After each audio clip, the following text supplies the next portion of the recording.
And everywhere. DZDG 96.7.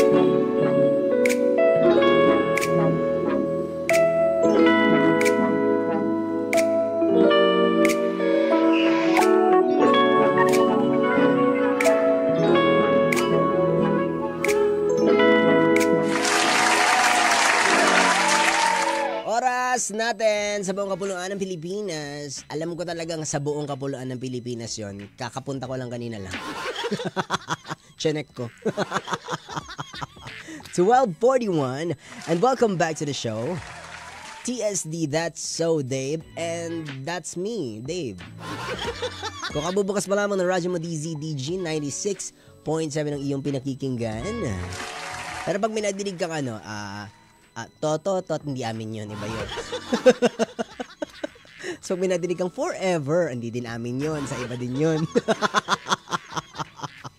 At least alam nyo kung saang station kayo nakatutok. Pag sa DZDG, may madidinig kang ano bang madidinig mo? Anywhere and everywhere. Ano yan? Pag ganun yung yung nag-play, ano yan? DZDG yan. Ayan. At least alam natin lang. Congratulations dahil doon. At hello po sa mga nilalang na tumatanggi na sila daw yung nagboses noon, hindi na sila naman talaga. Kilala niyo ba yung sabing, ano yan, dancing queen niya? Gusto niyo bang madinig yung nagboses noon? Ay, sinasabi ko sa inyo, pag nadinig niyo yung boses niya, mawawalan kami ng trabaho. Papalitan niya kami. Anyway, magbasa tayo ng letter.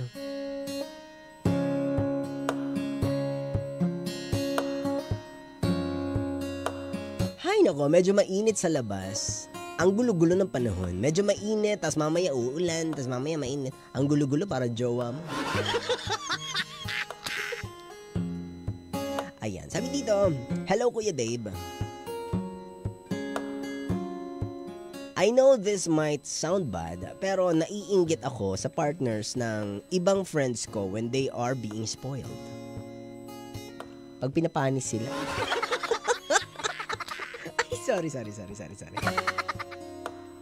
I know mali ang mainggit, pero I just want to be spoiled then, or to be given the just because flowers. Yung mga flowers na wala lang, gusto lang kitang bigyan, yung mga ganyan, no? So, tama nga naman, masaya nga naman sa pakiramdam yan. Or out of nowhere, libre, because up until now, 50-50 pa rin kami sa dates. Kay kayo, kanya-kanyang bayad, kay KB. Hindi ko naman to iisipin if he's poor or something. Kaya din siguro nag-e-expect din ako na kahit minsan naman, i-surprise niya ako na padalhan ng food sa bahay or whatever. Pero kasi I can afford it din naman. Pero iba pa rin yung feeling ng princess treatment once in a while. More power po sa DZDG. Sana natin nagpakilala ka na. Sige, ikaw na lang si Bernadette. Tama naman yung sinabi mo, masama naman talaga yung naiinggit sa kapwa. 'Di ba? Isa yan sa Seven Deadly Sins. Alam nyo ba, Engineer Ethan, ko ano yung mga deadly sins? Ano yung mga deadly sins? Alin yung... Alin? Nagbilang ka lang eh. Greed. Ang greed ay, ano nga ba ang greed? Yung greed ay yung yun? Yung kunyari, grade 1, grade 2, grade 3. Anong grade mo? Nakakainis. Ang greed ay yun yung masyado kang nagnanasa sa mga bagay-bagay. Yan, isa sa mga deadly sins. Katakawan, isa din yan sa mga deadly sins.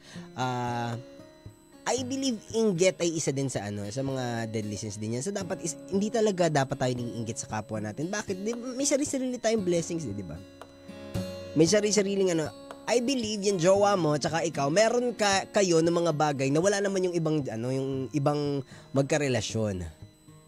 It's just that meron kang hinahanap na isang bagay doon sa jowa mo na nakikita mo doon sa doon sa ibang relationship. 'Di ba? Ano na?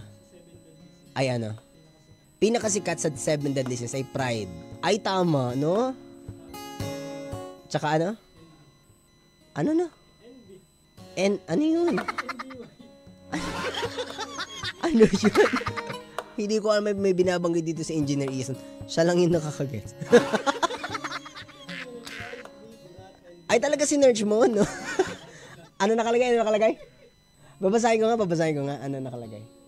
Ang 7 deadly sins ay, ayan. Pride, greed, wrath, envy, lust, gluttony, and sloth. Katamaran yung sloth, yung pride, yun yung yun, pride, greed, tapos yung wrath, yung parang mapagiganti. Yung mga nasuot sa ilalim. Abay, yun yung wrath, yung nasuot sa ilalim, yung hinahabol ng pusa.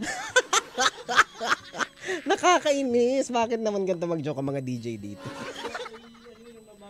Yung slot, yun yung yung slot, yun yung mabagal kumilos. So, tamad daw yung yung ganyan. 'Di ba? So, isa sa mga deadly sins. So, isa yung envy doon. So, dapat hindi ka talaga naiinggit, 'di ba? Hindi mo din naman alam kung ano pinagdadaanan ng ibang magjojowa, 'di ba? At saka ang hirap kaya nung tawag dito. Alam mo yun, yung basta. Bala ka na lang. Ayoko nang solusyon ng problema niyo. Naumay. Charot. I-communicate mo yan. Di ba? Lagi naman natin sinasabi na sa relasyon, communication is always key. Kapag meron kang bagay na gusto at may bagay kang hindi gusto doon sa relasyon, di ba? Mag-usap kayong dalawa, di ba? Mupo kayo and then sabihin mo sa kanya na, uy, baka naman gusto mo akong ilabas, gano'n. Baka naman gusto mo akong bigyan ng flowers, charot. Di ba? Pero ang gusto mo nga kasi ay bigyan ka ng bulaklak ng, surprise, ganyan. So, anong gagawin natin? Sabihin mo sa kanya, i-surprise ka. Di hindi na surprise yun. 'Di ba? Iparinig mo na lang sa kanya. Oo, i-share mo, maghanap ka ng meme o kaya ng quotes o kaya ng post sa Facebook na merong sinurpresa ng bulaklak. Tapos i-share mo, tapos sabihin mo, ay, ang sarap sa pakiramdam na sinisurpresa. Gano'n. I-share mo, tapos itatag mo yung buong pamilya ng boyfriend mo pwera sa kanya. Pwera sa kanya, ha? Pwera sa kanya. Para masabi natin na, ay, hindi mo sinabi sa kanya, di ba? Pero nakatag do sa kapatid niya, ganyan. Makikita niya yun. Tapos doon, makaka-hint na siya, ay, gusto niya ito ng surprise na flower, ng just because flowers, di ba? I-share mo din pag meron nagkakanya-kanya yung kasi merong mga post na sinurpresa ng pagkain ng jowa yung babae, tapos pinicturean niya and then ipinost. I-share mo yun. Sabihin mo, ay, ano kayang feeling? Yun naman yung yun yung ika-caption mo. Sabihin mo, ano kayang feeling neto? Ganon. Hindi natin pwedeng sabihin direkta sa kanya kasi hindi din yung surprise. Ipaparinig mo ngayon. Gamitin mo ang kapangyarihan ng social media. Ganyan. Alam mo na ha. Sana nakatulong. Oras natin sa buong kabunduan ng Pilipinas. Our time, 12:49. At balita ko ay malapit na si Lola Ernalyn. So abangan nyo, maya-maya lamang nandito na siya. Anong story niya? Hindi ko alam. Hindi po natin alam. Sa mga nagtatanong, hindi ko po alam ang story today ni Lola Ernalyn, ha? Pero andito siya later. Abangan natin siya at kung anong story niya. In the meantime, let us listen to more music only here on DZDG 96.7 TSD. That's so Dave. My name is Dave. We'll be right back. Jan Kalamang.